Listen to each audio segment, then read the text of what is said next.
Hey guys, this is Preeti. Welcome back to my channel. दोस्तों, आज हम बात करने वाले हैं एक हॉरर मिस्ट्री थ्रिलर एपिसोड के बारे में जिसका नाम है the tale of the room for rent. इस कहानी की शुरुआत होती है एक टीनेजर लड़की जेसी को दिखाते हुए, जो अपने दादू सैमुअल के साथ रहती थी। उसके पेरेंट्स नहीं थे तो मेनली उसके दादू को ही उसका देखभाल करना पड़ता था और उसके सारे खर्चे भी उठाने पड़ते थे। तो ऐसे में जेसी खुद भी अपने लिए थोड़ी बहुत काम ढूंढ ही लेती थी जिससे उसे अपना पॉकेट मनी मिल जाए। जैसे कभी अपने एल्डरली नेबर्स को शॉपिंग में मदद कर देना, तो कभी उनके लॉन को क्लीन करना, ऐसे ही छोटे मोटे काम। मैक्सिमम समय उसे एक ही लेडी में सैरा सिम्पसन से ऑफर मिलता था क्योंकि वो सैमुअल की बहुत अच्छी दोस्त थी और उनके परिवार को भी सालों से जानती भी थी। एटलीस्ट जेसी को तो यही पता था, मगर न जाने क्यों उसने कभी उन दोनों को बात करते हुए नहीं देखा और ना ही एक शहर में रहने के बावजूद वो दोनों कभी मिलते थे। इट वॉज स्ट्रेंज, लेकिन सबकी अपनी अपनी चॉइस होती है, ये सोचकर जेसी ने भी कभी अपने दादू से कुछ नहीं पूछा। ऊपर से सैरा एक ऑकल्ट प्रैक्टिशनर भी थी। सुपरनैचुरल चीजों में बहुत इंटरेस्ट था उनका, इसीलिए शहर में आधे लोग तो उनसे डरते थे और आधे लोग उनका मजाक बनाते थे। काइंड ऑफ स्ट्रेंज थी वो और वैसे ही रहना पसंद करती थी। तो ये भी एक रीजन हो सकता है। वैसे भी जेसी को इस सब में कोई इंटरेस्ट नहीं था, उसे तो बस अपने काम और पैसों से मतलब था। तो ऐसे ही एक दिन जब वो अपना काम खत्म करके घर वापस जा रही थी तो वो देखती है उसके दादू एक प्लेकार्ड रेडी कर रहे हैं जिस पे लिखा है रूम फॉर रेंट। वो अपना कमरा किराए पर दे रहे थे। एक्चुअली पिछले कुछ दिनों से सैमुअल की तबीयत कुछ ठीक नहीं चल रही। डॉक्टर ने उन्हें कोई भारी सामान उठाने से या सीढ़ी चढ़ने से मना किया है और इसीलिए उन्होंने अपना कमरा जो ऊपर वाले फ्लोर पे था उसे छोड़ के नीचे वाले गेस्ट रूम में भी शिफ्ट कर लिया है। अब ऐसे में अगर कुछ एक्स्ट्रा इनकम के लिए वो अपना कमरा रेंट पर दे दे, इसमें बुराई क्या है। अब जैसी भी जानती थी उन्हें इन पैसों की जरूरत है, लेकिन घर पर ऐसे किसी स्ट्रेंजर को जगह दे देना ये उसे ठीक नहीं लगता, मगर वो इसे रोक भी नहीं पाती। तो अपने दादू से काफी नाराज हो जाती है, वो मूड ऑफ हो जाता है उसका। थैंकफुली तभी उसकी बेस्ट फ्रेंड एलेक्स आ जाती है और दोनों मूवीज के लिए निकल जाते हैं। एक के बाद एक 2 मूवीज देखते हैं दोनों, वो भी हॉरर फिल्म्स। अब इससे तो जेसी का मूड बेटर होना ही था। घर लौटने में काफी लेट भी हो जाती है उन्हें। ऊपर से आते वक्त अचानक जेसी को याद आता है उसने तो सुबह सैरा से पैसा लिया ही नहीं। तो वो दोनों उसी वक्त उनके घर चले जाते हैं, मगर वहां उन्हें कुछ ऐसा दिखता है जिसका अंदाजा उन्हें बिल्कुल भी नहीं था। बाहर से ही वो देखते हैं सैरा का घर एक मिस्टीरियस फॉग से भर चुका है। हजारों कैंडल्स जल रहे हैं अंदर और उन सब के बीचों बीच बैठी है सैरा, एकदम चुपचाप, बिल्कुल किसी स्टैचू की तरह। ऐसा लग रहा जैसे वो इस दुनिया की है ही नहीं। ऐसे में जैसे घड़ी पर 9 बजे की घंटी बजती है, अचानक एक और कांड होता है। ऊपर सीलिंग से जैसे कोई पोर्टल खुल जाता है और वहां से तेज रोशनी निकलने लगती है। साथ ही साथ निकल आता है एक शैडोई फिगर, किसी आदमी का। कुछ देर बाद वो पोर्टल तो बंद हो जाता है, मगर वो फिगर तब तक एक आदमी का रूप ले चुका था। वो गायब नहीं होता, उल्टा बहुत ही अजीब नजरों से सैरा को देखने लगता है और फिर निकल जाता है घर से बाहर, मगर दरवाजे से नहीं बल्कि दीवार के अंदर से। कुछ दूर चलता है, फिर अचानक ही हवा में कहीं गायब हो जाता है। और ये सब कुछ होता है जेसी और एलेक्स के सामने। लेकिन दोनों इतना शॉक्ड हो चुके थे कि अपने आंखों पर ही यकीन नहीं हो रहा था उन्हें। वो लोग उसी वक्त वहां से भाग निकलते हैं और डायरेक्टली जेसी के घर जाकर ही रुकते हैं। तब सैमुअल वहीं पर थे, तो दोनों सब कुछ शेयर करते हैं उनसे, लेकिन वो उन पर यकीन करे तब ना। सैमुअल को लगता है ये जरूर उनकी कोई गलतफहमी होगी। रोज रोज हॉरर फिल्म देखकर उन्हें हर जगह भूत दिखाई दे रहा है, जैसे 1000 कोशिश करके भी उन्हें सच्चाई समझा नहीं पाती और ना ही बात को अपने दिमाग से निकाल पाती है। उल्टा अगले दिन कुछ ऐसा होता है जिससे उसका यकीन और पक्का हो जाता है। उस दिन सुबह सुबह कोई दस्तक देता है उनके दरवाजे पर और जब जैसी देखती है वो कौन है, वो तो डर से पत्थर बन जाती है क्योंकि ये वही भूत था। तो क्या जैसी का पीछा करते करते वो उसके घर पे आ गया? उसकी तो हिम्मत ही नहीं होती दरवाजा खोलने की। वो सैमुअल ही करते हैं एंड टू हर सरप्राइज वो भूतों से बिल्कुल नॉर्मली बात करता है जैसे कोई इंसान हो। वो अपना नाम जॉन बताता है और कहता है वो उनका रूम रेंट करना चाहता है। इवन डिपॉजिट भी साथ लेकर ही आया था। अब घर आए लक्ष्मी को कौन मना करेगा। सैमुअल भी झट से राजी हो जाते हैं। बस पता नहीं क्यों उन्हें बार बार जॉन का चेहरा बहुत जाना पहचाना सा लग रहा था। वो एक बार उससे पूछते भी है क्या वो लोग इससे पहले कभी मिले थे, लेकिन जवाब में जॉन ना कहता है तो ये किस्सा यहीं पर एंड हो जाता है। इसके बाद सैमुअल जैसी से कहते हैं जॉन को रूम दिखाने के लिए। भले ही जैसी कई बार डायरेक्टली एंड इनडायरेक्टली उन्हें मना करने की कोशिश करती है, मगर वो सुनते ही नहीं। तो जैसी भी क्या करती, वो जॉन को लेकर ऊपर आ जाती है और छुप कर देखती है जॉन डेस्क पर रखे एक फोटो फ्रेम की तरफ हाथ बढ़ा रहा है, लेकिन वो उसे टच नहीं कर पाता। उल्टा उसका हाथ फ्रेम के आर पार आ जाता है। अब इसे देखकर तो कोई भी कह देता ये आदमी कोई इंसान नहीं हो सकता, लेकिन जैसी के अलावा कोई देख ही नहीं पाता। लेकिन इस बार वो सीरियसली टेंशन में पड़ जाती है। उसे समझ नहीं आता आखिर इस जॉन को क्या चाहिए, वो क्यों आया है उनके घर। सिर्फ रहना तो उसका इरादा नहीं हो सकता ना। फाइनली इन सवालों का जवाब ढूंढने वो वहीं जा पहुंचती है जहां से इस सब की शुरुआत हुई थी, वो सैरा सिम्पसन के घर। लेकिन वहां जाकर जैसी को पता चलता है उन्हें तो इस सब के बारे में कुछ भी नहीं पता। वो तो पूरा टाइम मेडिटेट कर रहे थे। ऐसे में जैसी उन्हें इन डिटेल सब कुछ बताती है, उस रात कब क्या हुआ था, उसने क्या देखा था, और सब कुछ सुनकर एक बहुत ही अजीब एक्सप्लेनेशन देती है सैरा। बताती है उस रात वो एक स्पेशल रिचुअल परफॉर्म कर रही थी जिसका नाम है दी ओपनिंग। इसे किसी भी साल के 9th मंथ के 9th डे पे परफॉर्म किया जाता है, और अगर सब कुछ ठीक रहा तो रात के ठीक 9 बजे एक पोर्टल ओपन होता है जो इस दुनिया को उस दुनिया से जोड़ता है। ऐसे में किसी एक आत्मा को मौका मिलता है फिर से एक बार इस दुनिया में आने का और अपने किसी अधूरे काम को पूरा करने का। ये उसके लिए एक सेकंड चांस जैसा होता है। मगर इसमें प्रॉब्लम ये रहती है कि वो इस फिजिकल वर्ल्ड में आ तो जाता है, लेकिन उसका अपना कोई फिजिकल फॉर्म नहीं होता, जिस वजह से अपना काम पूरा करने के लिए उसे किसी इंसानी शरीर की जरूरत होती है। उसके बिना कुछ नहीं कर सकता वो। और तो और ये सब करने के लिए उसके पास बस अगले फुल मून तक का वक्त ही होता है, जो इस केस में कल रात है। कल रात ठीक 12 बजे वो पोर्टल फिर से ओपन होगा और उस आत्मा को वापस जाना पड़ेगा। ज्यादा समय नहीं है उसके पास।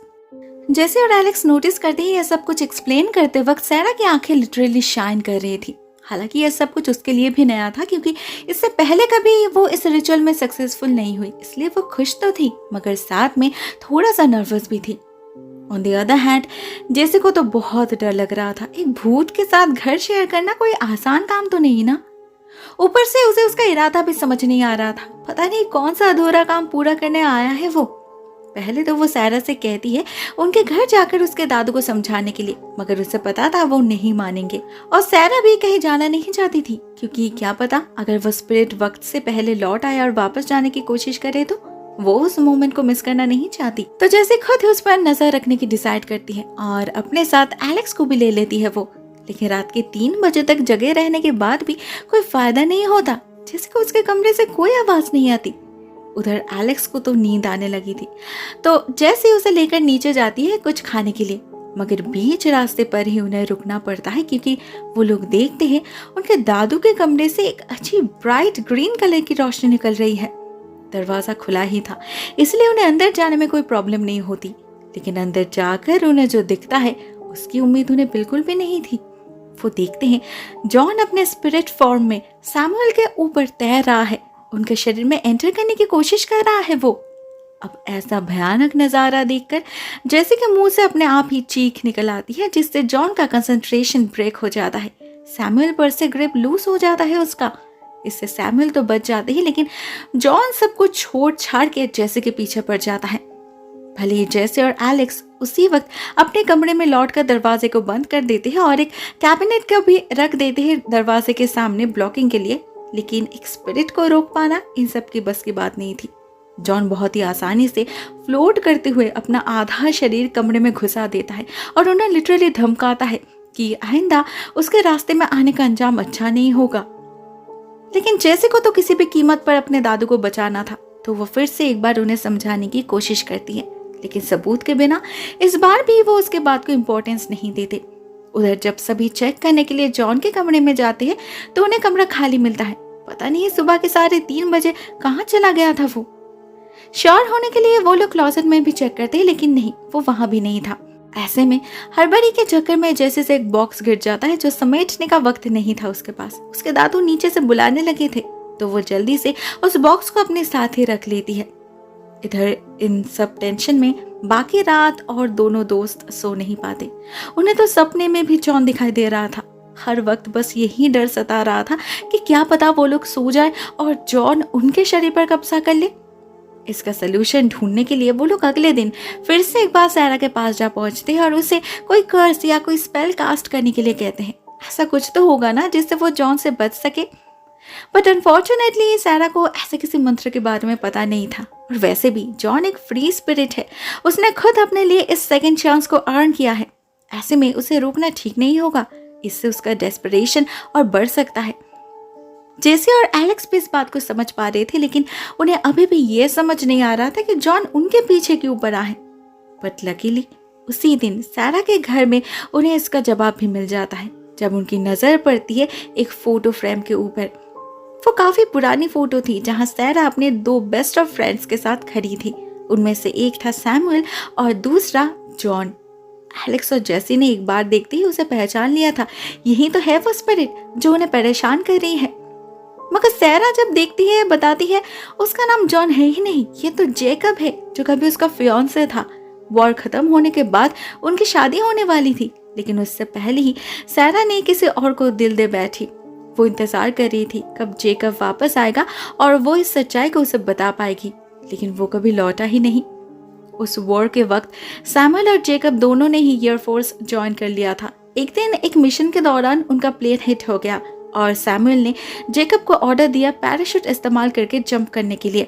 उसने किया भी, मगर वो पैराशूट फॉल्टी निकला, जिस वजह से सही समय ओपन नहीं हुआ और ऊंचाई से गिरने की वजह से जेकब की मौत हो गई। On the other hand Samuel वो बिल्कुल ठीक था, एकदम परफेक्ट हालत में लैंड किया था उसने। तो अगर वो जेकब को अपने साथ ही रखता तो आज वो भी जिंदा होता ना। सैरा आज भी उसके मौत के लिए सैमुअल को ही जिम्मेदार मानती है और यही वजह है उनके दोस्ती के टूटने की। आज भी वो माफ नहीं कर पाई उसे। तो क्या जेकब के गुस्से की वजह भी यही है कि वो भी सैमुअल को ही अपने मौत के जिम्मेदार मानता है और मौका पाकर उससे बदला लेने आया है। फाइनली जेसी को अपने सवालों का जवाब मिल चुका था और उसकी ग्रेविटी भी समझ आ चुकी थी, तो वो एक और पल भी देर नहीं करती, भागती है घर की तरफ। उधर घर में हम देखते हैं जेकब फिर से एक बार कोशिश करता है सैमुअल के शरीर में एंटर करने की, मगर ठीक तभी जेसी वहां आ जाती है और फिर से एक बार उसका प्लान चौपट हो जाता है। इस बार तो इवन सैरा भी उनके साथ आई थी, लेकिन वो सैमुअल को कुछ समझा पाए इससे पहले ही दोनों पुरानी बातों पर झगड़ने लग जाते हैं एंड सैरा गुस्से में अपने घर वापस चली जाती है। इधर जेसी पड़ जाती है मुश्किल में, क्योंकि वो 100% श्योर थी उसके बातों पर उसके दादा यकीन करने नहीं वाले। मगर उसके पास एक प्लान था। सैरा के मुताबिक आज पूर्णिमा है और जेकब के पास बस आज रात 12 बजे तक का ही वक्त है, तो अगर वो इस समय के अंदर सैमुअल पर कब्जा नहीं कर पाए तो उसे खाली हाथ ही वापस जाना पड़ेगा। उन्हें बस तब तक अपने दादू पर नजर रखना होगा। सिंपल। लेकिन क्या यह सच में इतना सिंपल था? नहीं। फिर भी जैसे कोशिश करती है। दोपहर से शाम तक हर वक्त या तो वो या एलेक्स कोई ना कोई सैमुअल के साथ रहती है, लेकिन इसी बीच एक और कांड करती है वो। पता नहीं क्यों बार बार उस बॉक्स की तरफ नजर जा रही थी उसकी, जो बॉक्स उस दिन उस क्लोसेट से गिरा था। उस दिन उस बॉक्स में कुछ फोटोज देखी थी जेसी ने, जो हड़बड़ी में भी उसका अटेंशन ग्रैब किया था। और आज जब वो फिर से उन फोटोज को देखती है तब एक और ही राज का खुलासा होता है उसके सामने। उसे पता चलता है सैरा और उसके दादू सिर्फ दोस्त नहीं थे, वो लोग कभी लवर्स भी हुआ करते थे। तो क्या इसी प्यार की बात कर रही थी सैरा जो वो कभी जेकब से बता नहीं पाई? साथ में जेसी को अपने दादू का एक जर्नल भी मिलता है जहां उन्होंने जंग के दौरान अपने एक्सपीरियंसेस के बारे में लिखा था, और उन्हीं हादसों में एक हादसा जेकब के बारे में भी था, जिसे पढ़ के जेसी की सोच कंप्लीटली बदल जाती है। वो भागती है नीचे अपने दादू को कन्फ्रंट करने, लेकिन वो मिले तब ना। तब एलेक्स का टर्न चल रहा था, तो वो ही सैमुअल पर नजर रख रही थी, लेकिन वो मूवी देखने में इतनी बिजी हो गई कि उसे पता ही नहीं चला कब जेकब आए और सैमुअल को लेकर गायब हो गए। मतलब जो होना नहीं था वो आखिर हो ही गया। अब पता नहीं उनके साथ क्या करेगा जेकब। जैसी जब यही सोच रही थी तब अचानक ही फोन की घंटी सुनाई देती है। ये कॉल सैरा का था और वो ये बताने के लिए कॉल कर रही थी कि सैमुअल उनके घर के सामने खड़ा है। क्यों? उसे नहीं पता, लेकिन शायद जैसी को पता था, इसीलिए वो एक और मिनट भी जाया ना करते हुए डायरेक्टली सारा के घर जा पहुंचती है। इन द मीन टाइम उन्हें भी असलियत का पता चल चुका था। साथ में वो ये भी समझ चुकी थी कि जेकब असल में सैमुअल के शरीर को हमेशा हमेशा के लिए अपना घर बनाना चाहता है, उसके जरिए उस जिंदगी को जीना चाहता है जो उसे नसीब नहीं हुई। आखिर उसी के कारण तो उसे मरना पड़ा था ना। सिर्फ 20 साल की उम्र में अपने परिवार, प्रेमिका और अपने सपने सब कुछ छोड़ छाड़ के मौत को गले लगाना पड़ा था उसे, सिर्फ इस सैमुअल की वजह से। तो आज जब उसके पास मौका है तो वो उसका बदला क्यों ना ले। उसका प्लान था जब आज रात 12 बजे फिर से वो पोर्टल ओपन होगा तब वो अपनी जगह सैमुअल के स्पिरिट को भेज देगा और खुद रह जाएगा उसके शरीर में। लेकिन जैसी ऐसा होने नहीं दे सकती थी, स्पेशली अब जब उसे सच्चाई पता है तो। और अब वो सच्चाई जैसे बाकी सबसे भी शेयर करती है, सैमुअल के जर्नल से उस पन्ने को सबके सामने पेश करती है जिस पर उन्होंने उस दिन के बारे में इन डिटेल सब कुछ डिस्क्राइब किया था। जिससे पता चलता है उस दिन उनका प्लान हिट होने के बाद इंजन में आग लग चुकी थी। बचने की उम्मीद बिल्कुल भी नहीं थी। उधर पैराशूट भी बस एक ही बचा था जो सैमुअल चाहते थे उनका बेस्ट फ्रेंड जेकब भी यूज करे। इसीलिए उन्होंने उससे झूठ कहा कि और भी पैराशूट है, उसके जंप करने के बाद वो भी जंप करेंगे, जो वो कर नहीं पाए, बल्कि जैसे तैसे प्लेन को लैंड किया एंड लक बाय चांस बच गए। लेकिन इसमें उनका कोई दोस्त तो था ही नहीं ना। उन्होंने तो अपनी कुर्बानी देने का मन बना चुके थे, फिर भी बच गए। ये उनकी डेस्टिनी थी, जैसे जेकब का मरना उसकी किस्मत थी। लेकिन कहीं ना कहीं इसके लिए सैमुअल खुद भी खुद को ही गुनहगार मानते रहे। उन्हें बार बार ऐसा फील होता था कि उस दिन उन्हें मरना चाहिए था, उनके दोस्त को नहीं। और इसी गिल्टी फीलिंग के चलते उन्होंने कभी अपनी सच्चाई किसी से शेयर नहीं करी। किसी को कभी पूरी बात पता ही नहीं चला, इवन सहरा को भी नहीं। तभी तो वो उनसे सारी उम्र नफरत करती रही। और आज अगर ऐसा सिचुएशन क्रिएट नहीं होता तो शायद आज भी सच छुपा ही रह जाता। Who nose. आज एक सच्चाई से बहुत सारे मिसअंडरस्टैंडिंग क्लियर हो चुके थे। जेकब का गुस्सा भी कम हो चुका था। मगर यहाँ प्रॉब्लम ये हो जाता है कि सब कुछ जानकर भी वो वापस जाने के लिए राजी नहीं होता। वो सहरा के साथ रहना चाहता था, बट लकीली तब सहरा ही उसे समझाती है और बताती है ये एथिकल नहीं होगा। और उससे भी ज्यादा इम्पोर्टेंटली वो जेकब के साथ कैसे रह सकती है जब उसने कभी उससे प्यार किया ही नहीं। वो तो सैमुअल से प्यार करती थी हमेशा से। आज इतने सालों से एक गलत फहमी के चलते उसने उस प्यार को ठुकराया, मगर अभी वो उसे वापस पाना चाहती है। और अब उसके अंदर कोई गिल्टी फीलिंग भी नहीं रही क्योंकि उसने जेकब को भी सच्चाई बता दिया है। तो फाइनली सब कुछ जानकर जेकब भी आखिरकार अपने रियलिटी को एक्सेप्ट कर ही लेता है। और जैसे ही 12 बजता है वो पोर्टल ओपन होता है। वो अपने किराए के शरीर यानी कि सैमुअल को छोड़कर फिर से अपने दुनिया में वापस चला जाता है। इधर कुछ ही देर में सैमुअल का होश भी लौट आता है। उसे समझ नहीं आ रहा था वो सारा के घर कैसे पहुंचे। तब सारा उन्हें सब कुछ बताती है और दो ट्रू सोलमेट्स फिर से एक बार एक हो जाते हैं। The end. दोस्तों ये कहानी यहीं पर एंड हो जाती है। काफी सिंपल येट सैड स्टोरी है ना, मगर वो कहते हैं ना अंध भला तो सब भला। सारा और सैमुअल के केस में भी वही हुआ और जो हुआ अच्छा ही हुआ। आज के लिए बस इतना ही दोस्तों। Thank you so much for watching this video. बहुत जल्द मिलते हैं किसी और नए वीडियो के साथ। तब तक के लिए टेक केयर, टाटा।